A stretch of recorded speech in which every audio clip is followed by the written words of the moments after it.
Hi all, welcome to TradeMax. This is Rahul Bashir, your Forex mentor. നമ്മുടെ പുതിയ ബാച്ചിൽ വരുന്ന സ്റ്റുഡൻസിനോട് ഞാൻ എപ്പോഴും പറയുന്ന ഒരു കാര്യമുണ്ട്. പലർക്കും ചാർട്ട് റീഡ് ചെയ്യാൻ അറിയാം, ക്യാൻഡിൽ സ്റ്റിക്സ് പാറ്റേൺ റീഡ് ചെയ്യാൻ അറിയാം, ഈവൻ ഇൻഡിക്കേറ്റേഴ്സ് പ്രോപ്പർ ആയിട്ട് അവർ യൂസ് ചെയ്യാനും അറിയാം. പക്ഷേ സ്വന്തം ക്യാപിറ്റൽ എങ്ങനെ പ്രൊട്ടക്ട് ചെയ്യണമെന്ന് ഇവർക്കറിയില്ല. ട്രേഡിംഗിൽ സക്സസ് ആവുന്നവരും അല്ലാത്തവരും തമ്മിലുള്ള പ്രധാന വ്യത്യാസം അവർ യൂസ് ചെയ്യുന്ന സ്ട്രാറ്റജി ഒന്നുമല്ല, പകരം അവരെങ്ങനെയാണ് അവരുടെ റിസ്ക് മാനേജ്മെന്റ് പ്രോപ്പർ ആയിട്ട് ചെയ്യുന്നത് എന്നതിലാണ്. നമ്മൾ ഇന്ന് ഈ വീഡിയോയിൽ ഡിസ്കസ് ചെയ്യാൻ പോകുന്നത് എന്താണ് റിസ്ക് മാനേജ്മെന്റ്, അതിന്റെ ഇമ്പോർട്ടന്റ് എന്താണ്, ഒരു ബിഗിനേഴ്സ് റിസ്ക് മാനേജ്മെന്റിൽ ശ്രദ്ധിക്കേണ്ട കാര്യങ്ങൾ എന്തൊക്കെയാണെന്നുള്ളതിന്റെ ഒരു ഡീറ്റെയിൽ ആയിട്ടുള്ള ഒരു വീഡിയോ ആണ് നമ്മളിവിടെ ചെയ്യാൻ പോകുന്നത്. ട്രേഡിംഗ് തുടങ്ങുന്ന മിക്ക ആളുകളും ആദ്യം സെർച്ച് ചെയ്യുന്നത് ഒരു വിന്നിംഗ് റേറ്റ് ഉള്ള ഒരു സ്ട്രാറ്റജിയാണ് അല്ലേ.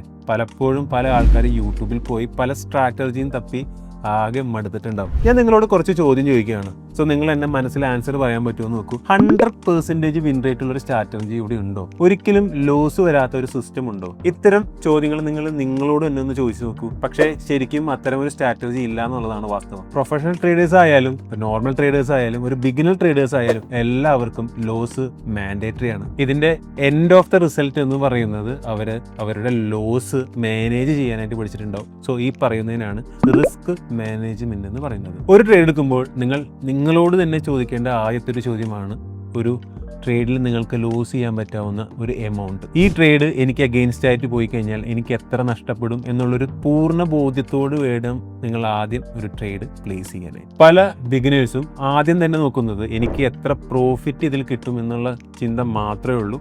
ഒരിക്കലും അവരെന്താ ലോസിനെ കുറിച്ച് ബോദർ ചെയ്യുന്നില്ല. പക്ഷേ ഒരു എക്സ്പീരിയൻസ് ട്രേഡറിനെ സംബന്ധിച്ചിടത്തോളം അവർ ആദ്യം ചെക്ക് ചെയ്യുന്നത് അവർക്ക് ആ ട്രേഡിൽ എത്ര രൂപ നഷ്ടപ്പെടും എന്ന് മാത്രമാണ്. കാരണം എന്തെന്നാൽ നമ്മളുടെ ക്യാപിറ്റൽ പ്രൊട്ടക്ട് ചെയ്താൽ മാത്രമേ നമുക്കൊരു അടുത്ത ഓപ്പർച്യൂണിറ്റിയിലും സെയിം റിസ്ക് തന്നെ നമുക്ക് പ്രൊവൈഡ് ചെയ്യാനായിട്ട് പറ്റുള്ളൂ. സോ മാർക്കറ്റ് ഇന്നും നാളെയും മറ്റന്നാളും അടുത്ത മാസവും അടുത്ത വർഷവും കൂടി ഉണ്ടാവും അല്ലേ.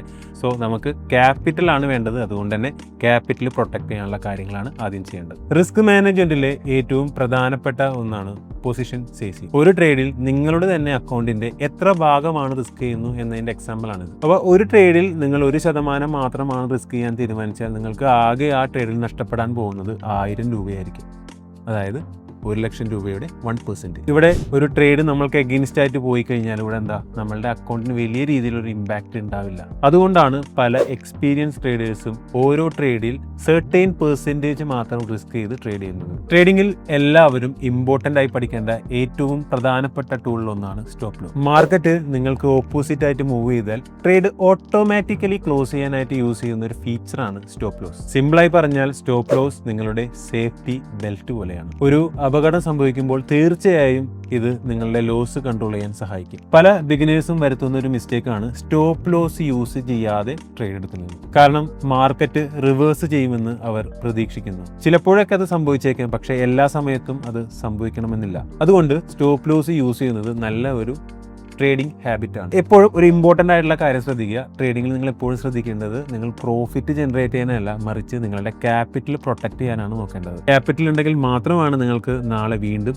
ട്രേഡ് ചെയ്യാനായിട്ട് സാധിക്കുകയുള്ളൂ. ഒരു വലിയ ലോസ് നിങ്ങളുടെ അക്കൗണ്ടിനെ സീരിയസ് ആയിട്ട് എഫക്ട് ചെയ്യും. അതുകൊണ്ട് ചെറിയ ലോസുകൾ ആക്സെപ്റ്റ് ചെയ്യാൻ പഠിക്കുന്നത് ട്രേഡിങ്ങിന്റെ ഒരു ക്രൂഷ്യൽ സ്കില്ലാണ്. ട്രേഡിങ്ങിൽ ഇമോഷൻസ് പലപ്പോഴും വലിയ രീതിയിലുള്ള പ്രശ്നങ്ങൾ ഉണ്ടാക്കും. ലോസ് വന്നാൽ റിവെഞ്ച് ട്രേഡ് ചെയ്യുക, അതിനുശേഷം പിന്നെയും ലോസ് വരികയാണെങ്കിൽ പൊസിഷൻ സൈസ് കൂട്ടുക, പിന്നെ സ്റ്റോപ്പ് ലോസ് ഡ്രാഗ് ചെയ്ത് നീക്കി വെക്കുക. ഇവയൊക്കെയാണ് ബിഗിനേഴ്സ് ചെയ്യുന്ന കോമൺ മിസ്റ്റേക്സ്. പക്ഷേ ഡിസിപ്ലിൻ ട്രേഡേഴ്സ് അവർ എപ്പോഴും അവരുടെ റൂൾ പാലിക്കും, അവരുടെ പ്ലാൻ അനുസരിച്ച് ട്രേഡ് ചെയ്യും. അതുകൊണ്ടാണ് ഡിസിപ്ലിൻ ട്രേഡിങ്ങിൽ വളരെ ഇമ്പോർട്ടൻ്റ് ആവുന്നത്. ട്രേഡിങ്ങിൽ പെർഫെക്റ്റ് ആയിട്ടുള്ള ഒരു സ്ട്രാറ്റജി ആവശ്യമില്ല, പക്ഷേ റിസ്ക് മാനേജ്മെന്റ് വളരെ ഇമ്പോർട്ടൻ്റ് ആണ്. ഓർക്കുക, ഓരോ ട്രേഡിലും ചെറിയ റിസ്കുകൾ മാത്രം എടുക്കുക, പ്രോപ്പർ ആയിട്ടുള്ള സ്റ്റോപ്പ് ലോസ് വെക്കുക, ഇമോഷൻസ് കൺട്രോൾ ചെയ്യുക, ക്യാപിറ്റൽ പ്രൊട്ടക്ട് ചെയ്യുക. ഈ ഒരു 4 ബേസിക് കാര്യങ്ങൾ ഫോക്കസ് ചെയ്താൽ എന്താ നിങ്ങൾ പലരും ബിഗിനേഴ്സിനേക്കാളും മുകളിലേക്ക് വരും. കാരണം ലോങ് ടൈമിലേക്ക് ട്രേഡിങ്ങിൽ പ്രോഫിറ്റബിൾ ആവുന്നത് കൂടുതൽ ട്രേഡിംഗ്, അതായത് കൂടുതൽ വിന്നിംഗ് റേഷ്യോ ഉള്ളവരല്ല, കൂടുതൽ റിസ്ക് മാനേജ്മെന്റ് പ്രോപ്പറായി ചെയ്യുന്ന ആൾക്കാരാണ്. ഈ വീഡിയോ നിങ്ങൾക്ക് ഉപകാരപ്പെട്ടെങ്കിൽ തീർച്ചയായും സബ്സ്ക്രൈബ് ചെയ്യുക.